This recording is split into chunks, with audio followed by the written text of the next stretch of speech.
Hola, les damos la bienvenida a un nuevo encuentro aquí en Mente y Aprendizaje. Hola, ¿qué tal?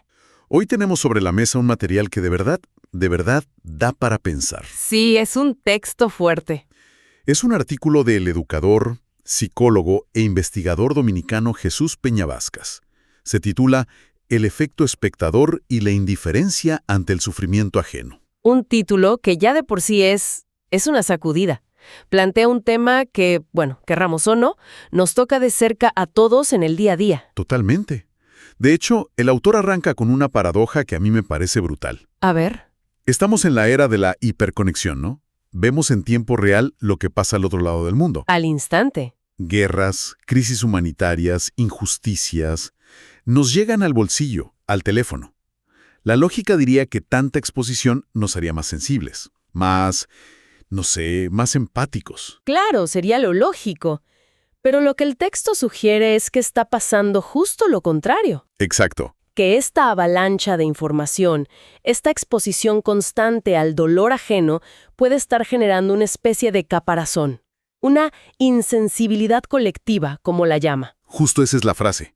Y para entender cómo funciona ese cortocircuito emocional, el artículo se apoya en un concepto fascinante de la psicología social. El efecto espectador. El famoso efecto espectador. Que suena un poco técnico, pero la idea de fondo es, bueno, es bastante sencilla y a la vez muy inquietante. A ver, expliquémoslo un poco.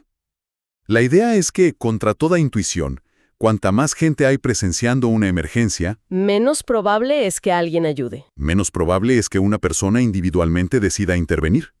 Es una locura porque uno siempre piensa, en grupo estoy más seguro.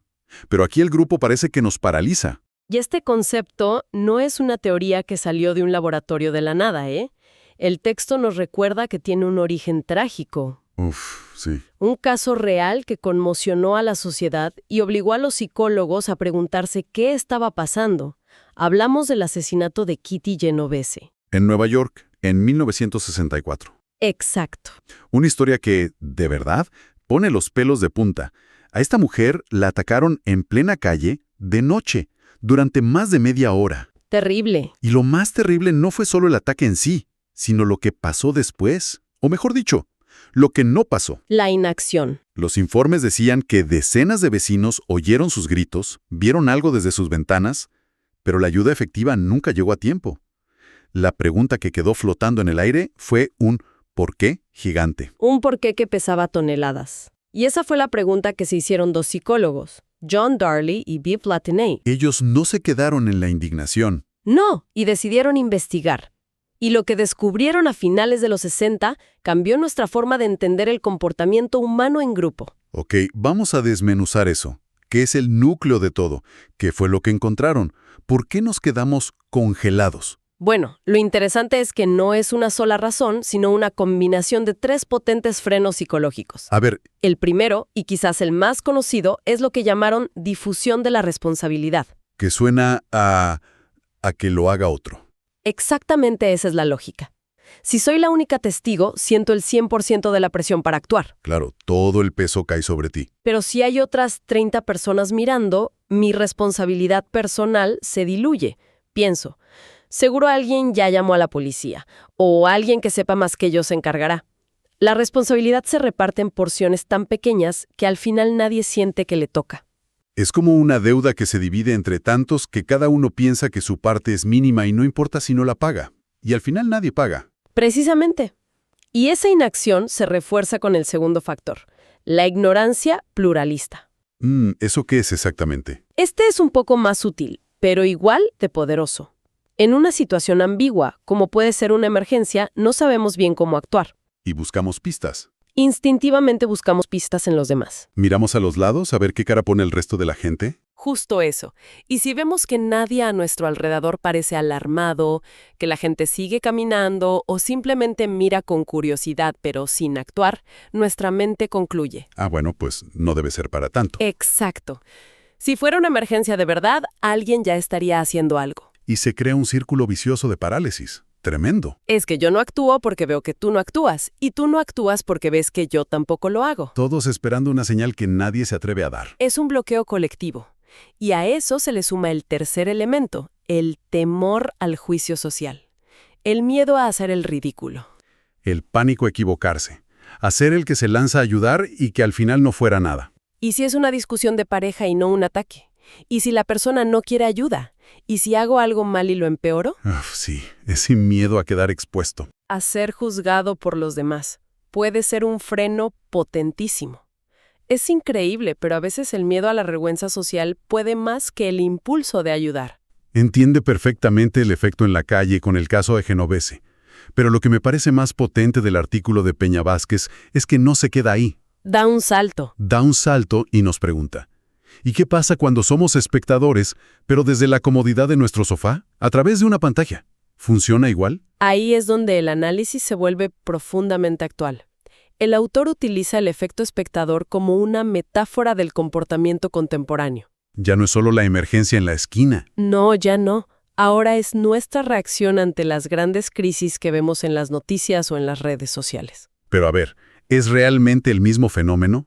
Una cosa es la inacción física, el no moverte, y otra la indiferencia emocional frente a una imagen. Es una excelente pregunta. El texto sugiere que los mecanismos psicológicos son análogos. Y para explicarlo, recurre a ideas de varios pensadores. Como la de Zygmunt Bauman, ¿no? Exacto, la modernidad líquida. La idea de que hoy todo es fugaz, temporal, se desliza entre los dedos, los trabajos, las relaciones. ¿Y las emociones también? Y también las emociones y las responsabilidades. ¿La indignación de usar y tirar? Justo. Vemos una noticia terrible sobre un conflicto en algún lugar lejano o una catástrofe. Nos impacta, nos indigna por unos minutos, pero luego seguimos haciendo scroll. Y listo, ¿se acabó? La emoción se disuelve tan rápido como apareció, porque ya hay otro estímulo compitiendo por nuestra atención. Se produce lo que Bauman llamaba apatía moral. Y el artículo también lo conecta con otra idea muy potente, la de la banalidad del mal de Hannah Arendt. Sí, que es una advertencia escalofriante.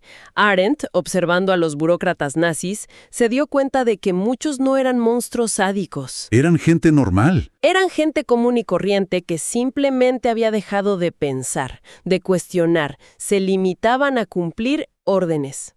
El mal se vuelve banal cuando la gente normal se vuelve cómplice por pura indiferencia, por refugiarse en el no es mi problema.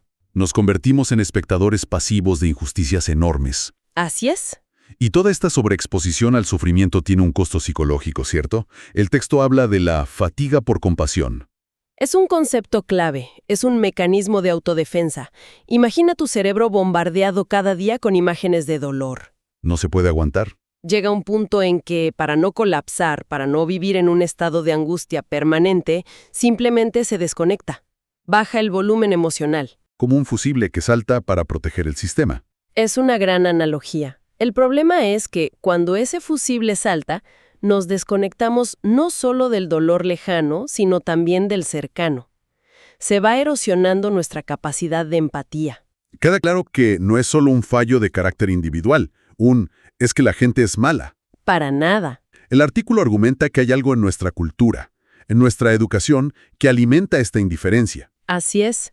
El autor identifica varios factores culturales que son como el abono para esta indiferencia. Uno de ellos, por ejemplo, es el individualismo extremo. El yo primero. El yo primero. Vivimos en una cultura que glorifica la competencia, el éxito personal por encima de todo. El foco está puesto en tener más que en ser, como decía Erich Fromm. Y cuando uno está tan enfocado en su propia carrera, pues es difícil levantar la vista. Y ver al de al lado. A eso le sumamos el papel de los medios, que ya hemos comentado. La desensibilización mediática. Exacto. La filósofa Susan Sontag lo analizó muy bien. Decía que ver el dolor a través de una pantalla crea una compasión superficial. Compasión superficial. Sí, una compasión que se agota en un clic, en un emoji de carita triste, en un comentario de ¡qué horror! Pero no se traduce en un compromiso real. El dolor se convierte en un espectáculo más.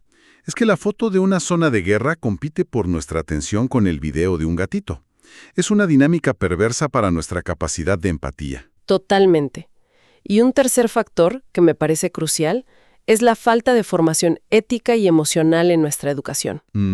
La filósofa Martha Nussbaum insiste en que una democracia sana no solo necesita gente con conocimientos técnicos, Necesita ciudadanos. necesita ciudadanos con empatía, capaces de ponerse en la piel del otro.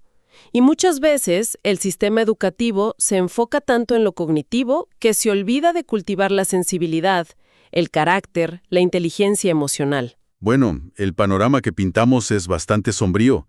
Parece que estamos atrapados en una espiral de indiferencia. ¿Hay alguna salida? Afortunadamente sí.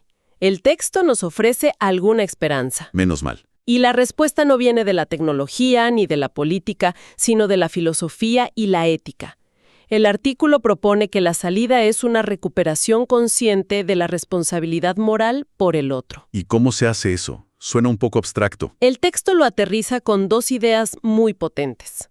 La primera es del filósofo Emmanuel Levinas y su concepto del rostro del otro. El rostro. Levinas decía que cuando te encuentras cara a cara con el sufrimiento de una persona real, su rostro te habla, te interpela, te exige una respuesta.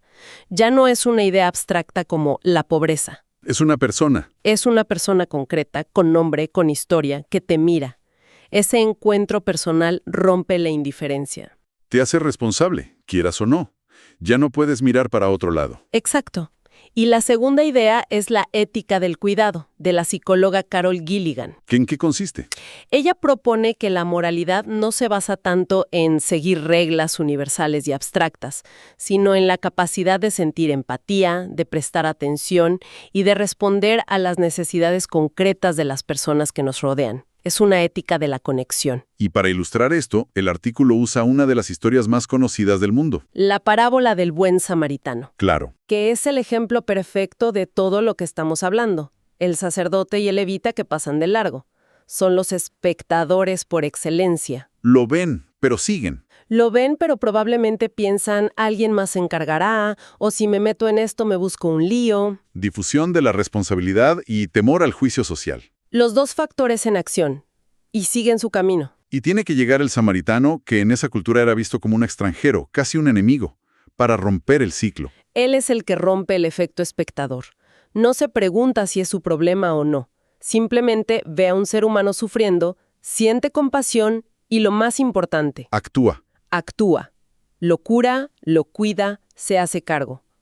La parábola nos dice que la verdadera ética no es la que se dice, sino la que se hace.